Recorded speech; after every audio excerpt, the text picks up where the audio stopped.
તને તો ખબર છે ને કે ઘરમાં કેટલું કામ હોય, કેમ નીકળવું મારે? મનીષા, મારો ઓલો સફેદ શર્ટ નથી મળતો, ક્યાં મૂક્યો છે?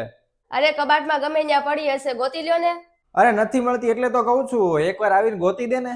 હું અહીંયા શાંતિથી બેઠી છી, તમને ગમતું નથી ને એટલે તમે ક્યારના મને પૂછાપૂછ કરો છો ને. કીધું કે એકવાર ગોતી લ્યો તો ગોતી નથી શકતા. વાંધો નહીં, હું ગોતી લઉં છું.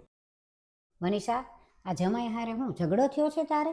ના ના મમ્મી, એવું કાંઈ નથી, એને આદત જ છે હેરાન કરવાની. પણ તમે ઘણા સમય પછી આવ્યા છો ને, તમારી પાસે કેટલી બધી વાતો છે તમારી સાથે કરવાની. મમ્મી, બરાબર કર્યું ને મેં? મનીષા, એક કામ કરને, મને થોડુંક જમવાનું ફટાફટ આપી દે ને, મારે ઓફિસ જવાનું મોડું થાય છે. એક દિવસ જમવાનું હાથે નથી લઈ શકતા? તમને ખબર છે ને કે મારા મમ્મી કેટલા દિવસ પછી આવ્યા છે ને હું એની સાથે વાત કરું છું, તો એક દિવસ તમે હાથે જમવાનું ન લઈ શકો ને મને હેરાન કરો છો. મનીષા, જમાઈને આપી દેવું તું ને જમવાનું, વાત તો આપણે પછી થશે. અરે મમ્મી, એની રોજની ટેવ પડી ગઈ છે મને હેરાન કરવાની. અરે મમ્મી, તમે ક્યાં જાઓ છો? હું મારે ઘરે જાઉં છું. કેમ મમ્મી, શું થયું? તમે તો એમ કીધું હતું ને કે આપણે તો કેટલી બધી જગ્યાએ ફરવા જવું છે, અને એમ કીધું હતું કે 10 દિવસ સુધી હું અહીંયા રોકાઈશ. હું મારી દીકરીને મળવા આવી હતી, પણ મને અહીંયા મારી દીકરી મળી જ નહીં. અરે મમ્મી, શું મજાક કરો છો? હું તમારી સામે જ ઊભી છું, અને આપણે બે તો કેટલી બધી વાતો કરીએ, તો પછી આવો મજાક શું કામ ને કરો છો? ના ના, તું મારી દીકરી નથી. મારી દીકરીને મેં આવા સંસ્કાર આપ્યા જ નથી. એટલે? મેં મારી છોકરીને એવા સંસ્કાર નહોતા આપ્યા કે જમાઈ હારે આવી રીતે વાત કરે. ક્યારેક તું એની સામે જોર જોરથી બોલેસ, ક્યારેક તું ખરાબ રીતે બોલેસ. આ બધું છે હું?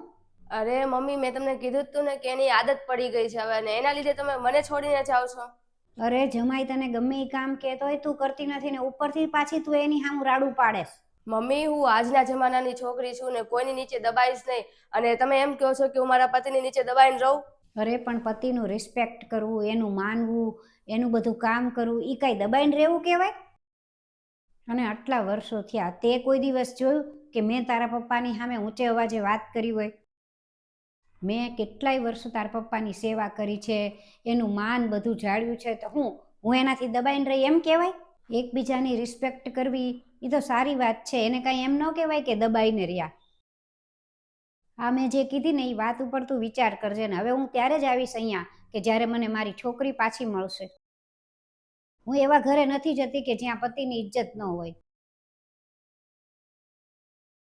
તો આ વિડીયો દ્વારા ખાલી એટલું જ તે કહેવાનું કે ઘરમાં ગમે તે હોય એ બધાય એકબીજાની રિસ્પેક્ટ કરવી જોઈએ. એવું નથી ખાલી કે પતિ પત્નીની કરે ને પત્ની પતિની જ કરે. સાસુની રિસ્પેક્ટ, સસરાની રિસ્પેક્ટ, ઘરમાં નણંદ હોય તો એની રિસ્પેક્ટ કરવી જોઈએ. બધાય એકબીજાને માન આપે ને તો સંસાર સારી રીતે ચાલે. અને જો કદાચ તમે એકબીજાને માન ન આપતા હોય અને ઘરના પછી બીજા સભ્ય જોવે કે આ તો એને માન આપતા નથી, તો એ લોકોય પછી એવી રીતે જ વર્તન કરે બધું. એટલે હંમેશા યાદ રાખવું કે એકબીજાને માન આપશો ને તો ઘરના બીજા બધા છે ને એ બધાને માન આપશે. એ વિડીયો ગમ્યો હોય તો લાઈક, શેર ને કમેન્ટ જરૂર કરજો.